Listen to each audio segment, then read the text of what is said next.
Paralel futboldan herkese selam. Bugün efsane bir taktik tanıtımıyla karşınızdayım. Evet, taktiğimizi ekranda görüyorsunuz. Tanıtmadan önce bu videoya 25 like gelirse taktiklerin devamı gelecek ve bu taktiği indirmek için açıklama kısmındaki Discord adresimize gelmeniz lazım. Discord adresimizde hem sohbetler ediyoruz hem böyle futbol menajer hakkında konuşuyoruz ve taktiklerin modlarını indirme linkini de orada bulabilirsiniz. Şimdi ben bu taktiği şöyle 3 takım üzerinde denedim. Tiki taka taktiği gördüğünüz gibi ve bayağı güzel işler yaptı, birazdan göreceksiniz. Hemen şöyle bir bakalım, görüyorsunuz hücum genişliği, dar koşu yoluna pas. Kanatlardan oynanan bir oyun ve yüksek tempolu bir oyun kısa paslarla tiki taka şeklinde ilerliyor. Oyuncuların özelliklerini şu şekilde bakabilirsiniz, talimatlarına hangisini verdiğimi. Zaten siz büyük ihtimalle indirip kuracaksınız direkt hazır bir şekilde, yani burada incelememize gerek yok. Şöyle ben hızlı bir şekilde göstereyim. Videodan belki izleyip de kurmak isteyenler bakarak bu talimatları ayarlayabilirler. Ve şimdi performansına bir bakalım taktiğimizin. İlk başta lige bir baktığımızda şöyle görüyorsunuz, Süper Lig'de Eyüpspor'la ikinci olduk 79 puanla. Ve 6 puanla az daha şampiyonluğu kaçırdık. Oyuncu istatistiklerine baktığımızda 33 gol atmış. Gördüğünüz gibi 35 maçta Bruno bayağı güzel performans göstermiş. Yani ikinci ile arasında 10 gol fark var. Görüyorsunuz şu şekilde. Başka baktığımızda şöyle hızlı bir şekilde geçelim buraları. Bu altta da orta denemesinde birinci sıradayız. Kat ettiği mesafede birinci sıradayız. Daha sonra gol beklentisinde sarı kartta, sonra gol çevirmede birinci sıradayız. Yüksek hızlı sprintte birinci sıradayız. Gibi birçok güzel yerlerde birinci sıradayız.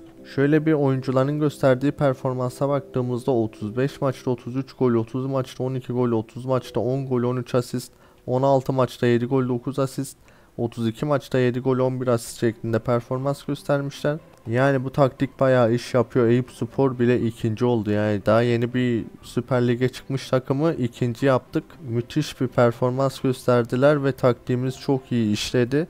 Bu şekilde zaten taktiğimizi görüyorsunuz. Şimdi bazı arkadaşlarımız editör kullanarak böyle sakatlığı falan kaldırdın diyebilirler. Şöyle görüyorsunuz, sakatlık listesi, ağır sakatlık oyuncularımız oldu. Hafif kısmi sakatlık oyuncularımız oldu. Yani birçok oyuncumuz maçlardan uzakta kaldı, oynayamadı. Onun halinde bile, o duruma rağmen bile bu kadar güzel bir performans gösterdik. Yani görüyorsunuz, sakatlandılar oyuncular. Hiçbir editör kullanmak yok, hiçbir şey kullanmak yok. Zaten siz de biliyorsunuzdur bunu. Şimdi diğer takımımıza bakalım, o nasıl bir performans göstermiş. Diğer bir takımımız da böyle Premier Lig'in sonuncusu olarak gözüken bir takım. Yani medya tarafından sonuncu olur bu takım dedikleri bir takım. Şöyle görüyorsunuz zaten kadrosu bu şekilde. Ve şöyle bir şey var, kadroyu ben kurmuyorum, taktiğe ayarladım. Taktiği böyle kurdum ve menajere bıraktım. Kadroyu menajer kuruyor, yani onu da söyleyeyim. Yani bu kadroyu ben kurmadım, mesela menajer kurdu, onu da söyleyeyim. Çünkü kadroyla uğraşmıyorum. Menajer hangi oyuncular müsaitse ben simüle ettiğim sırada onları oynatıyor, gördüğünüz gibi. Evet, medyanın sonuncu olarak beklediği takım 5. sırada oluyor. Premier Lig gibi bir ligde yani bayağı güzel performans gösteriyor. Ve görüyorsunuz 74 puan, yani birinci ile arasında 8 puan fark var sadece. Bu özelliği de gözden kaçırmamamız lazım. Oyuncu istatistiklerine şöyle hızlı bir şekilde bakalım. Hemen hızlı bir şekilde 3. sıradayız. Şöyle bir bakalım. Buralarda da kat ettiği mesafede 1. sıradayız. Burada 3. gibi böyle performanslar göstermişiz. Bir fikstüre bakalım isterseniz, fikstürde nasıl bir performans göstermişiz. Görüyorsunuz 5-2, 4-2, Arsenal'ı 3-2, Manchester United 2-1, Everton'u 4-1 gibi yenme durumları. Manchester City'yi 2-1 yenmişiz mesela, görüyorsunuz performansımızı. Daha sonra Liverpool'u 2-1 yenmişiz. Manchester City'yi 5-2 yenmişiz. Yani Manchester City'ye 5 tane gol atan bir taktikten bahsediyorum sizlere. Zaten gerisini anlatmama gerek yoktur diye düşünüyorum. Hızlı bir şekilde burayı da geçtik. Zaten yeşiller çok fazla. Sonuncu olan bir takıma bile bu kadar güzel bir performans beklemiyordum. Yani güzel bir taktik oldu. Enes Ünal 38 maçta 28 gol. Sonra Scoot 19 maçta 10 gol 4 asist, 39 maçta 10 gol 12 asist şeklinde performanslar göstermişler. Bu arada Eyüpspor'un fikstürüne bakmadık. Şöyle bir bakalım neler yapmış. 3-0 mesela Trabzon'u yenmişiz. Sonra baktığımızda 4-2 Beşiktaş'ı yenmişiz. Fenerbahçe ile 2-2, Galatasaray ile 3-3, 5-2 Kasımpaşa, 5-1 sonra Sivasspor, 7-0 Konyaspor. Daha sonra şöyle 5-0, o kolay bir takımmış. Bakalım 4 büyüklerden yendiğimiz olmuş mu? Hızlı bir şekilde gözden geçiriyorum. Hemen Trabzonspor'u yenmişiz. Fenerbahçe ile berabere kalmışız. Yine berabere kalmışız. Galatasaray'da da bir galibiyet, bir beraberlik almışız. Beşiktaş'ta da bir galibiyet almışız. Bir de hemen bir bakalım, bir mağlubiyet, bir galibiyet almışız. Güzel performans göstermiş bence takım. Yani şu fikstüre baktığımızda anlıyorsunuz zaten taktiğin iyi bir taktik olduğunu. Şimdi son takımımıza gidelim. Son takımda görüyorsunuz Galatasaray kadrosunu ben ayarlamadım, tekrardan söyleyeyim onu. Şöyle bir oyuncu istatistiklerine baktığımızda Mauro Icardi 53 maçta 43 gol 3 asist. Sara 41 maçta 26 gol 9 asist. Kerem Aktürkoğlu 45 maçta 17 gol 15 asist. Sonra Yunus Akgün 26 maçta 15 gol 13 asist. Hakim Ziyech 31 maçta 10 gol 12 gol 10 asist şeklinde performans göstermiş. Diğer oyuncularda siz şöyle bakarsanız 7 transferde 40 maçta 6 gol 8 asist şeklinde performans göstermiş.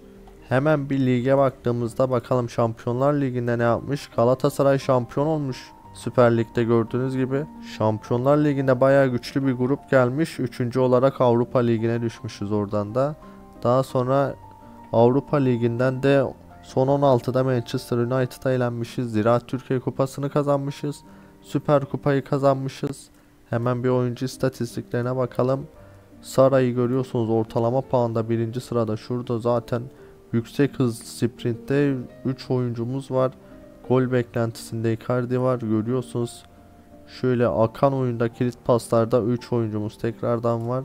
Hızlı bir şekilde şuralara da bakalım. 2. sırada mesela 4. 5. sırada yer alıyoruz. Şöyle baktığımızda bayağı güzel işler başarmışız. Fikstürümüze baktığımızda bakalım nasıl bir fikstür geçirmişiz. 5-2 Sivasspor, 3-3 Manchester United'la berabere kalmışız. İkinci maç 2-1 yenilmişiz. O kötü olmuş. Keşke yenilmeseydik. Fenerbahçe'yi deplasmanda 2-1 yenmişiz. Atletico Bilbao'yu 4-1 yenmişiz. Diğer maç 2-1 yenilmişiz. Şöyle baktığımızda zaten Şampiyonlar Ligi'nde kötü performans göstermişiz ama Aston Villa'yı 3-0 yenmişiz mesela. Görüyorsunuz Avrupa Ligi'ne de bu sayede gitmişiz. Fenerbahçe'yi 6 tane gol atarak 6-3 yenmişiz. O da güzel bir performans. Başka baktığımızda Fenerbahçe'ye yenilmişiz. Beşiktaş'ı 4-2 yenmişiz. Başka bakalım 1-0 Trabzon'u yenmişiz. Güzel bir performans. 2-0 tekrardan Beşiktaş'ı yenmişiz. Ve bu şekilde 3-1'de Beşiktaş'ı yenmişiz. Bu şekilde performans göstermişiz. Evet, taktiğimiz iş yapıyor yani, siz de gördünüz 3 takımla, yani 2 tane güçsüz takımla, bir tane de Galatasaray güçlü takımla denedim, taktiği onayladım. Güzel bir taktik, denemenizi bekliyorum, denemenizi öneriyorum. Umarım beğenmişsinizdir bu videoya da, umarım 25 like gelir, devamını çekeriz bu videonun. Hoşça kalın, görüşmek üzere.